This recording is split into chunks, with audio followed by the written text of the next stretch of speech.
at 0320 hours local time, on the 7th of July 2026, 8 oil tankers belonging to Russia's Shadow Fleet departed the port of Taganrog, carrying 7,000 tons of fuel on their way to reinforce the Crimean Peninsula.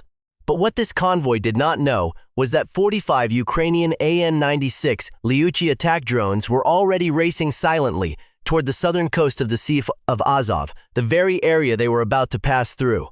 Their mission was clear. Not a single drop of fuel would be allowed to reach the port of Kerch. Within just 18 minutes, what first appeared to be a routine UAV raid would turn into one of the most devastating failures suffered by Russia's Black Sea Fleet in the Sea of Azov.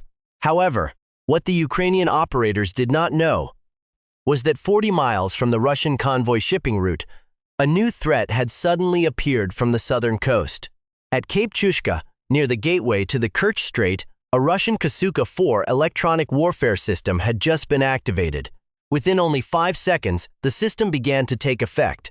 High-powered jamming bands swept across the low airspace over the Sea of Azov, targeting the Ukrainian UAV formation's control signals, satellite navigation, and data links. On the control screens, the stable signal level of around 50 dBm suddenly dropped below TBM. The lead operator pulled the stick left to keep the formation skimming over the sea, but the Liuchi did not respond. 1 second, 2 seconds, 3 seconds. By the third second, 2 UAVs in the center of the formation suddenly drifted off course at 110 miles per hour. Just 3 seconds without control meant nearly 200 feet of blind flight. The 2 Liuchi drones cut across each other's paths, collided in midair, and exploded into a fireball above the sea. The telemetry data immediately became chaotic. Altitude jumped from 250 feet down to 200 feet, then disappeared from the screen for several seconds. For a low-flying formation, that was a red alert situation. If the altitude continued dropping below 120 meters, the UAVs could plunge straight into the sea before ever reaching the convoy. Kasuka-4 created what is known as a jamming threshold. Imagine trying to hear a whisper while standing beside a roaring jet engine. A UAV signal works the same way. Once it is pushed down to 20 dBm, the data link is almost completely severed. A loss of only a few more signal points could have ended the entire attack above the Sea of Azov. But after 3 years of facing Russian electronic warfare, Ukraine no longer allowed its UAVs to depend on a single data link. The remaining AN96 Liuchi drones immediately switched into autonomous flight mode. The INS inertial navigation system held their heading. Satellite positioning served only as support. Meanwhile, the computer vision module and AI began comparing the coastline, sea surface, and horizon to correct the flight path on their own. Kasuka-4 could choke the control signal. It could knock 2 Liuchi drones out of formation, but it could not blind the entire swarm. The remaining drones lowered their formation, blending into the reflected noise from the sea surface and the dark horizon of the Sea of Azov. On the screens of the Russian crew at Cape Chushka, the signal traces kept appearing and disappearing, like targets always moving one step ahead of them. And ahead, the 8 Russian oil tankers continued moving toward Kerch, completely unaware that 43 Ukrainian UAVs were still silently closing the distance. But Russia's modern air defense systems were not that easy to get through. 5 minutes earlier, when the first signals from the Ukrainian UAV formation appeared against the clutter of the sea surface, an S400 Triumph battery in the Kerch Strait area had already begun tracking them. Its 92 N6E radar locked onto small radar returns moving low over the Sea of Azov at 110 miles per hour. When the Kasuka-4 system at Cape Chushka sent warnings back to the command post, the S400 crew immediately pushed full radar power into the suspected sector. On the screen, the bright dots began to appear more clearly. These were not just a few isolated targets. They were more than 40 UAVs moving in the same direction. This was no longer an ordinary small-scale attack. It was a large-scale strike aimed at the survival of Crimea. In theory, the S400 can track up to 300 targets at the same time. A full battery can carry up to 48 missiles, enough to wipe out the entire UAV formation before it could close in on Kerch. But Russia had been attacked too many times to take anything for granted. And this time, behind that air defense line were 8 tankers from the Shadow Fleet, carrying 7,000 tons of fuel to reinforce Crimea. The Russian commander did not hesitate. He immediately opened an emergency communications channel and requested additional firepower from the 30K6E Command and Control Center. Just seconds later, the S400 battery at Feodosia was ordered to join the battle. The effect was almost immediate. At the Kerch Strait, the 92 N6E radar locked onto 4 targets at a 15 degrees bearing. 448 N6DM missiles left their launch tubes, accelerated to Mach 4, and tore through the night over the Sea of Azov. As they closed in on the targets, their proximity warheads detonated just 15 feet away. Shockwaves and fragments swept across the UAV formation. 4 Liuchi drones exploded almost at the same time. Orange fireballs flashed against the black sky, then fell toward the sea as short burning streaks. 3 seconds later, the S400 battery at Feodosia locked onto 4 more targets at a 275 degrees bearing. 4 additional missiles launched, attacking from the opposite direction like a steel pincer closing shut. Their proximity warheads detonated along the side of the Ukrainian formation, tearing apart 4 more UAVs in midair. Within only a few seconds, 8 Liuchi drones disappeared from the control screens.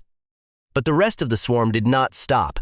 The 35 surviving UAVs immediately dropped lower, split into smaller clusters, and continued skimming just above the sea surface. On Russian radar, the targets began to fade, flickering between wave clutter, water reflections, and the dark horizon. It was exactly these tricks that began to make the Russian air defense crews lose patience. Every time the S-400 locked onto a target, the Ukrainian UAV swarm used that same old maneuver. But every shield has a crack. Every countermeasure has an answer. Inside the 30K6E command vehicle, the Russian commander looked at the tactical map and made a cold calculation. The 2 S-400 batteries working together still had a total of 88 missiles left. Meanwhile, Ukraine had only 35 Liuchis remaining after the first wave of interceptions. Even if half the missiles missed, Russia still had enough firepower to crush this attack before it reached the oil train. He did not wait any longer. The order was sent directly to both batteries: keep launching. Almost immediately, the launcher at Kerch opened fire. 448 N6DM missiles left their tubes, accelerated to Mach 4, and dived into the low airspace over the Sea of Azov. At the same time, the Feodosia battery launched 4 more missiles from the opposite direction, creating 2 interception layers that squeezed the Ukrainian formation from both sides. But this time, things no longer went as smoothly as in the first wave. Of the 8 missiles launched, only 4 found real targets. Their proximity warheads detonated about 15 feet from the UAVs, sending fragments tearing through 4 Liuchas in midair. The other 4 raced into false signal traces, sea clutter, and flickering reflection points on the radar screen, then self-destructed in the dark sky. Ukraine immediately understood the problem. If they kept flying scattered like this, Russia would have time to adjust its radar, filter the clutter, and lock onto targets more accurately. Then the swarm advantage would gradually disappear. The Ukrainian control officer looked at the jamming map and noticed a dangerous gap between the Kerch and Feodosia scan zones. It was not a truly safe corridor. It was an overlap zone where radar signals, electronic interference, and sea surface reflections piled on top of each other so heavily that both batteries struggled to tell what was a real UAV, what was a false target, and even what was one of their own missiles. At 100 miles per hour, being off course by only 10 seconds could shift the flight path by an entire mile, and the UAV swarm would fly straight into the S-400's target lock zone. But if they flew precisely into the middle of that web of signals, Russia's interception effectiveness could drop to only around 20%. The order was given immediately. The 31 remaining Liuchas lowered their formation, pressed close to the sea surface, and accelerated to 130 miles per hour. They began correcting their flight path. On the Russian crew screens, the targets suddenly rushed into the interference overlap between the 2 batteries. The bright dots separated, merged, vanished, and then reappeared in different positions. The signals kept shifting, sometimes appearing on the Kerch crew screen, then disappearing and reappearing on the Feodosia crew screen. They kept talking over the radio channel, trying to determine which targets to engage. The Russian commander was preparing to order a third salvo when he froze. If he fired immediately, the missiles might race into false clutter. If he waited any longer, the UAV swarm would pass through the interception zone. Both batteries requested target lock, but neither could provide a firing solution. He began to hesitate. But for the Liuchis racing at 130 miles per hour, that was enough. The Ukrainian UAV swarm punched through the deadly gap between the two S400 batteries, leaving behind chaotic interference trails on Russian radar screens. They shot straight through the narrow opening just as the air defense crews realized their delay and launched 8 more missiles after them. One missile still managed to catch the final UAV at the rear of the formation. But getting past the S400 did not mean the Ukrainian UAV swarm had escaped Russia's air defense net. Directly ahead along the Azov coastline, 4 Pancier S1 systems had already been positioned to protect the approach route to Kerch. Their 1RS-2S1 search radar swept continuously at 30 rotations per minute, hunting for low-flying targets that had slipped through the long-range interception layer. And the Pancier S1 was built exactly for this kind of work, destroying small UAVs, low-flying targets, and cruise missiles at close range. The Russian crews had been watching the Liuchi formation for nearly a minute. They saw the UAVs break out of the overlap zone between the two S400 batteries still clustered together, moving at high speed and not yet stabilized back into formation. This was the perfect moment to open fire. At a range of 15 miles, the battery commander ordered a simultaneous launch.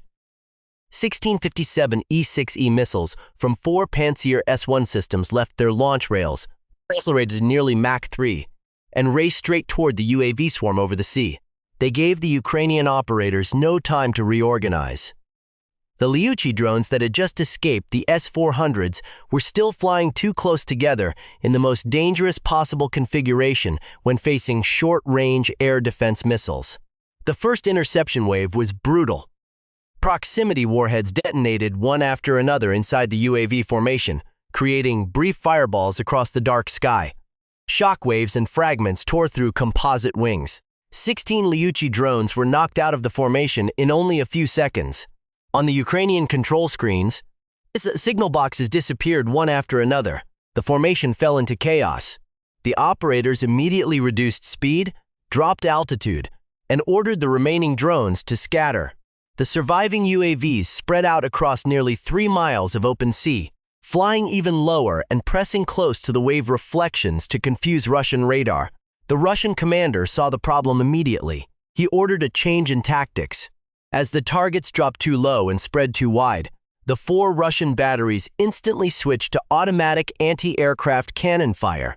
The twin 2A38M guns on each vehicle began firing, producing a combined rate of up to 5,000 rounds per minute per system. From the coastline, streams of 30mm tracer fire cut through the night, sweeping across the sea surface like a wall of steel. 4 Liuchi drones were hit. 1 exploded in midair. The other 3 plunged into the sea and detonated into low columns of fire among the black waves. By this point, the Ukrainian commander understood that they could not break through this Pancier layer without paying a price. If the entire UAV swarm continued flying low, the 30mm guns would grind them down one by one before they ever reached the tanker convoy. He made the decision immediately. 8 AN96 Liuchi drones were ordered to climb, amplify their signals, and fly directly toward the coastline as if they were the main attack group. On Russian radar screens, 8 targets suddenly became brighter, higher, and easier to lock onto. The Pancier S1 crews were pulled in at once. The turrets swung upward. The radars reacquired the targets. The 2A38M barrels elevated in firepower was concentrated on the UAV group, deliberately exposing itself in the sky. But that was the trap. While the 4 Pancier batteries focused on the decoy group, 4 other Liuchi drones skimmed along the coastline, flying so low they nearly blended into the waves and darkness. Then they changed course sharply and prepared for a final dive. They charged straight toward the firing positions of the 4 Russian batteries. By the time the Pancier crews realized additional targets had appeared on their low flank, the distance was already too short to react. The 4 suicide UAVs struck almost simultaneously. a chain of explosions ripped through the coastal air defense position. Radars, launchers, and 30mm guns were swallowed by fire and flying metal. In just a few seconds, all 4 Pancier S1 systems were knocked out of combat. The final short-range air defense layer on the Azov coast had just been torn open, and behind it, the route leading to the Russian tanker convoy was almost completely exposed. But what the Ukrainian operators did not know was that from the moment the first Liuchi drones appeared on radar screens, Russia had already ordered a Svetliak patrol boat to close in on the Shadow Fleet formation. Its mission was to become the final defensive layer for the 8 oil tankers moving toward Kerch. After all the interception layers, only 8 Liuchi drones remained alive and continued racing toward the target. The Ukrainian operators understood that if they could not get past this patrol boat, the entire mission would fail right before the finish line. The Svetliak immediately demonstrated its firepower from the deck. 4 Igla 16 man-portable air defense missiles were launched almost simultaneously. 2 Liuchi drones flying higher, the same ones that had amplified their signals earlier to deceive the Pancier S1 systems, became the clearest targets against the sky. They had no time to evade. 2 warheads detonated close to their bodies, turning both UAVs into brief fireballs above the Sea of Azov. The 6 remaining drones immediately dropped lower. They pressed close to the water where the Iglis's infrared seekers began to be confused by heat reflected from the sea surface and the thermal clutter of the morning. The 2 remaining missiles chased false heat signatures and exploded behind the formation exactly where the UAVs had passed only seconds earlier. This patrol boat was armed with a wide range of modern weapons. Its 76.2mm AK-176M naval gun rotated toward the UAV swarm with a firing rate of 120 rounds per minute and a range of 8 miles. It began pouring radio-fused fragmentation shells over the sea surface. Each shell was designed to explode near the target, spreading steel fragments into the space where the UAV was predicted to appear. Over the next 2 minutes, about 180 shells were fired. But the problem was reaction speed. The Liuchi drones kept changing direction, dropping lower, then banking sharply, sometimes disappearing into the wave clutter, sometimes snapping into a new angle. The 76mm gun was too heavy and too cumbersome to keep up with small targets closing in just above the water on chaotic flight paths. Not a single UAV was destroyed, and now the Svetliak's most dangerous weapon entered the battle.